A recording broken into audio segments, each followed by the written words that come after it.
Hello everyone, welcome to తాలింపు studio.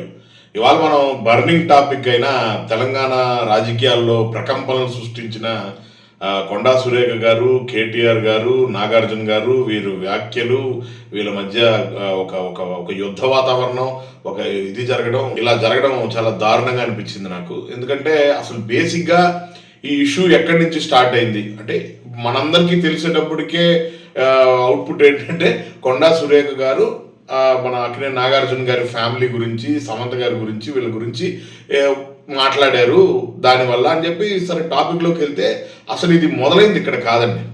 ఇప్పుడు వీళ్ళు ఏం చెప్తున్నారంటే ఇది ముందు నుంచి జరుగుతుంది, మాకు ఎప్పుడో పలానా మా ఏంటంటే ఫస్ట్ బీఆర్ఎస్ శ్రేణులు ఏవైతే సోషల్ మీడియా వింగుల ద్వారా, ట్విట్టర్ ద్వారా ఫస్ట్ ఇంకొక మన సీతక్క గారి గురించిను వాళ్ళ గురించి ఇంకొక లేడీ గురించి కూడా ఎవరి గురించో మాట్లాడారు.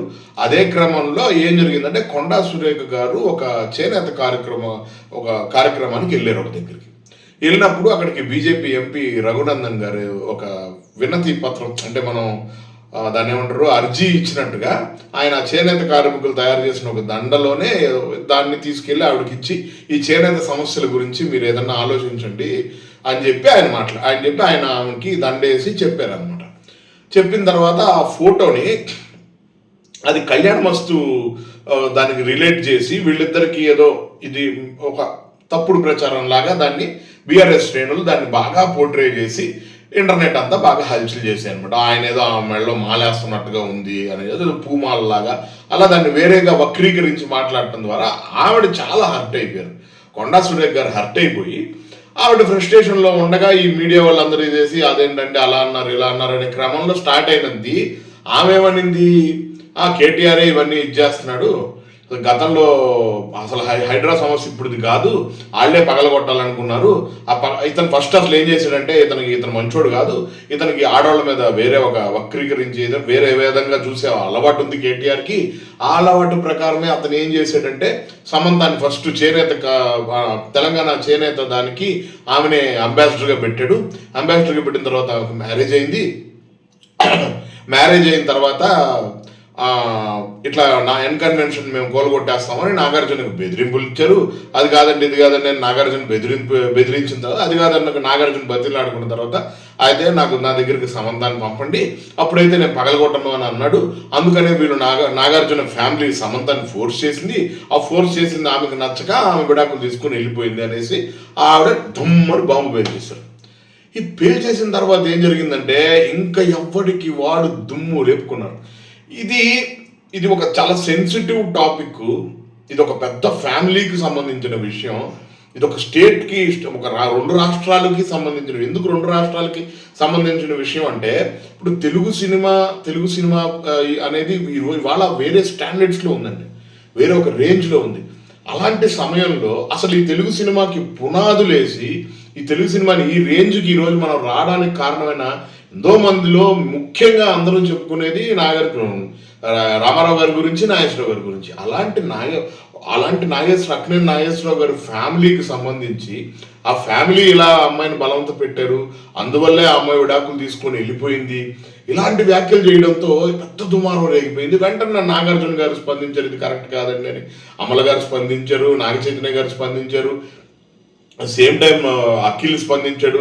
నాగ చైతన్య గారు చాలా నీట్గా ఎక్స్ప్లెయిన్ చేశారు. మా ఇద్దరి మధ్య చాలా పీస్ఫుల్గా జరిగింది ఈ విడాకుల వ్యవహారం ఏదైతే ఉందో అది మా ఓన్ డెసిషన్, దాని గురించి ఇలా ఆయన స్పందించారు. నాగార్జున గారు కూడా అదే విధంగా స్పందించారు. మీరు మీ వ్యక్తిగత అంటే మీ రాజకీయ విమర్శలు లేకపోతే మీ అపోజిషన్ లీడర్ని లేకపోతే మీ ప్రత్యర్థిని ఎదుర్కోవడం గురించి మీరు ఏదో మాట్లాడడానికి మమ్మల్ని ఈ విధంగా రోడ్డుకి ఏడ్చడం అనేది కరెక్ట్ కాదని చెప్పి ఆయన స్పందించారు. ఎన్టీఆర్ గారు స్పందించారు, అదేవిధంగా నాని గారు స్పందించారు. ఈ స్పందించిన తర్వాత ఇప్పుడు ఆమె సింపుల్గా లేదండి నేను ఆ ఉద్దేశంతో అనలేదు, సమంతకి నేను క్షమాపణలు చెప్తున్నాను.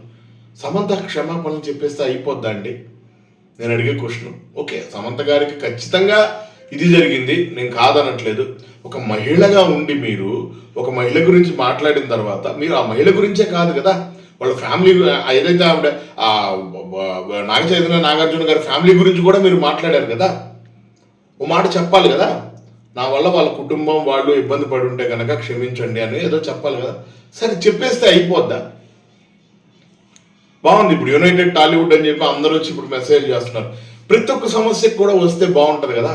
బేసిక్గా 2 రాష్ట్రాల్లో, అక్కడ కానీ తెలంగాణలో కానీ ఇక్కడ మనకు ఆంధ్రాలో కానీ సినిమా వాళ్ళ మీద ఒక నెగిటివిటీ బాగా పెరిగిపోయిందండి.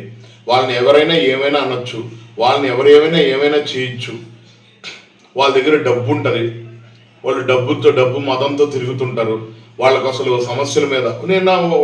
నేను కొన్ని తెలంగాణ యూట్యూబ్ ఛానల్స్లో చూస్తే ప్రతి ఒక్కడు ఏమంటున్నాడు, ఏమి మీరు సెలబ్రిటీలు కదా, మీరు కొండా సురేఖ గురించి కేటీఆర్ గారి పేజీల్లో ఇచ్చేసినప్పుడు మీరెందుకు స్పందించలేదు? పాలిటిక్స్లో వాళ్ళు ఎందుకు వచ్చి స్పందిస్తారండి? మీరు సెలబ్రిటీలు, మీరు స్పందించాలి, వాళ్ళు ఎందుకు స్పందిస్తారు? సమస్య మీద స్పందిస్తారు. మొన్న వరదలు వచ్చినాయండి, 2 రాష్ట్రాలకి డబ్బులు ఇవ్వలేదా? మ్యాక్సిమం ఎవడెవడు ఎంత ఇవ్వగలడో ఆడు ఇస్తున్నాడు కదా, ఎవడేం చేయాలో చేస్తున్నాడు కదా. మీరు ఎంత వ్యక్తిగతంగా ఎందుకు తీసుకుంటున్నారు? ఇంకా మనోళ్ళ దగ్గరికి వద్దాం. మనోళ్ళ గురించి కూడా మనం మాట్లాడుకోవాలి, ఎందుకంటే విషయం అంతా మీకు తెలియాలి కాబట్టి చెప్తున్నాను. కోన వెంకట గారు వచ్చేసారు వెంటనే. అలా ఎలా మాట్లాడతారండి మీరు, అలా ఎలా చేస్తారండి? నువ్వు ఒక సినిమా వాడిగా మీరుండి, మీరు ఒక పార్టీలో ఉన్నప్పుడు, మీ పార్టీ వాళ్ళు ఆ రోజు పవన్ కళ్యాణ్ గారి గురించి మాట్లాడినప్పుడు మీరు స్టాండ్ తీసుకోరా? మీరు పవన్ కళ్యాణ్ గారితో కలిసి పనిచేయలేదా? పవన్ కళ్యాణ్ గారు మీకు వ్యక్తిగతంగా తెలియదు, ఎన్ని ఇంటర్వ్యూలో చెప్తున్నారు, నాకు పవన్ కళ్యాణ్ గారికి నాకు చాలా వ్యక్తిగతమైన ఇది ఉన్నాయని మీరు అన్ని చెప్తున్నారు కదా. మీరు అలాంటి టైంలో మీరు ఎందుకు స్పందించాలనుకోలేదు? ఇవాళ రోజా గారు వచ్చేసారు, రైట్ అలా ఎలా అంటారండి ఆడవాళ్ళని, రైట్ టమ్ అని. మరి మొన్నదాకా ఏం చేస్తున్నారండి? మొన్నదాకా మిగతా వాళ్ళ గురించి మాట్లాడుతున్నప్పుడు ఏం చేస్తున్నారు? అప్పుడు ఆనందించారా మీరు? చంద్రబాబు నాయుడు గారు మిస్సెస్ గురించి మాట్లాడినప్పుడు ఆనందించారా? అంటే నేను స్టాండ్ తీసుకుంటున్నానని కాదండి. వీటిని ఎక్కడ జరిగినా, మన పార్టీలో జరిగినా, లేదా మన ఇండస్ట్రీలో జరిగినా, మన ఇంట్లో జరిగినా, మన మధ్య జరిగినప్పుడు మనం ఖండిస్తా వెళ్తే బేసిక్ స్టేజ్లోనే ఖండన అనేది జరిగిపోయింది అనుకోండి, ఈ పీక్ లెవెల్కి రాదు, మినిస్టర్లు కూడా మాట్లాడే స్థాయికి వెళ్ళదు. మనం ఈ సంస్కృతిని వదిలేసి మన పార్టీ వాడైతే అనొచ్చులే, వేరే పార్టీ వాళ్ళని అంటే అప్పుడు మనం ఆలోచించుకోవచ్చు, మన ప్రత్యర్థులు అంటుంటే మనకు ఆనందంగా ఉంది కదా, మనకు పడని హీరోని అంటుంటే మనకు ఆనందంగా ఉంది కదా, మనకు పడని హీరోయిన్ అనుకుంటే మనకు ఆనందంగా ఉంది కదా అని సెల్ఫ్ సైకోలాగా తయారవుతున్నాం మనం అందరం. మన గడప దాకా వస్తే కానీ మనకు సమస్య ఏంటనేది తెలియట్లేదు. ముందు అసలు ఆడవాళ్ళ గురించి, కుటుంబ వ్యవస్థ గురించి, సంఘం గురించి పిల్లలకు కూడా చెప్పండి బాస్, యూత్కి కూడా చెప్పండి, మాలాంటి వాళ్ళకి కూడా చెప్పండి. ఇప్పుడు నేను మాట్లాడిన దాంట్లో ఏదైనా తప్పు ఉంటే మీరు కామెంట్ చేయండి, చెప్పండి, నాకు కూడా నేను తెలుసుకుంటాను. అసలు వేటి మీద అవేర్నెస్ లేకుండా ఎవరికి వాడు డిస్కనెక్ట్ అయిపోతున్నాడు సంఘం నుంచి, సమస్య నుంచి, అన్నీ వదిలేస్తున్నారు. ఎవరింటి దగ్గరికి వస్తే అప్పుడు వాళ్ళకి నొప్పి వచ్చి వాళ్ళు బయటకు వచ్చి అలా ఎలాగండి అని అడుగుతున్నారు. ప్రతి ఒక్క దాని మీద స్పందించండి, ప్రతి ఒక్క తప్పుని ఖండించాలి. ఎలాగైతే సురేఖ గారు సమంత గారికి క్షమాపణ చెప్పి ఇచ్చేసారో అలాగే అక్కినేని నాగేశ్వరరావు గారి కుటుంబానికి కూడా ఖచ్చితంగా క్షమాపణ చెప్పాలి. ఏమంటే నాగ చైతన్య దానికి ఫీల్ అయి ఉన్నాడా? మీరు మాట్లాడిన వ్యాఖ్యలకి నాగ చైతన్య ఫీల్ అయి ఉన్నాడా అండి? నాగ చైతన్యకి హృదయం ఉండదా? నాగార్జునకు హృదయం ఉండదా? అంటే మగాళ్ళు లెక్కకు రారా? అంటే మగాడు మనిషి కాదా? ఆడాళ్ళకి మాత్రమేనా క్షమాపణలు? ఆడాలంటేనేనా శిక్షలు? ఎలమని ఫోర్స్ చేశారు ఏంటంటే అది?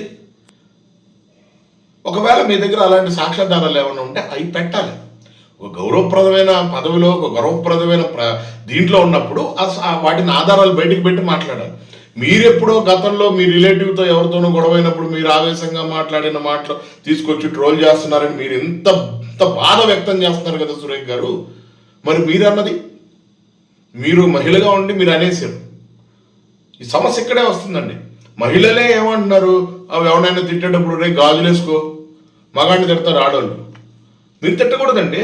మహిళకి గౌరవం కావాలన్నా, మహిళకి సముచిత స్థానం కావాలన్నా ముందు మహిళలు గౌరవించాలి కదా. మహిళల్ని గౌరవించకుండా వేరేవాడు ఎవడో అన్నాడని చెప్పి మగాళ్ళ మీద పట్టడం అనేది ఎంతవరకు కరెక్ట్ అనేది మీరే ఆలోచించుకోండి. ప్రతి ఒక్కరు కూడా ముందు మహిళల్ని గౌరవించండి. మహిళని గౌరవించిన విధంగానే సమానంగా మగాడిని కూడా గౌరవించండి. మగాడికి కూడా హృదయం ఉంటుందండి. రాళ్ళు కాదు, మేము మనుషులమే, మేము కూడా. దయచేసి మీరు అందరూ అర్థం చేసుకుంటారని కోరుకుంటూ, ఇలాంటివి సినిమా వాళ్ళ మీద ఎక్కువ కాకుండా వి స్టాండ్ విత్ టీఎఫ్ఐ అని, వి స్టాండ్ విత్ మెన్ అని, వి స్టాండ్ విత్ ఉమెన్ అని చెప్పి హ్యాష్ట్యాగులు మనందరూ ప్రమోట్ చేయాల్సిన పరిస్థితి. దానివల్ల ఏమొస్తుంది బాస్ అంటే తెలుస్తుందండి నలుగురికి సమస్య ఏం జరుగుతుంది అనేది. ఒకటి ఇలా జరిగిందంటే ఇంకొకటి జరగకుండా ఉంటుంది అనేది. చాలా బాధేసింది నాకు. దాని గురించి అని మీ అందరితో మాట్లాడడానికి, ఇష్యూ అంతా అసలు ఏం జరిగింది, ఎక్కడ మొదలైంది, ఇదిగో ఇలా జరిగింది అని మీకు అందరికీ తెలియాలి కాబట్టి మన సబ్స్క్రైబర్స్కి అందుకని ఈ వీడియో చేస్తున్నాను. సెన్సిటివ్ టాపిక్ ఏమనుకోవద్దు, నేనేమన్నా డిబేట్ అయ్యి తప్పులు మాట్లాడుంటే నన్ను దయచేసి క్షమించండి. వేరే ఏదైనా ఉంటే మీరు కామెంట్ రూపంలో please like, share and subscribe Talimpu studio for more updates. Stay tune. Signing off, Kala Sandeep.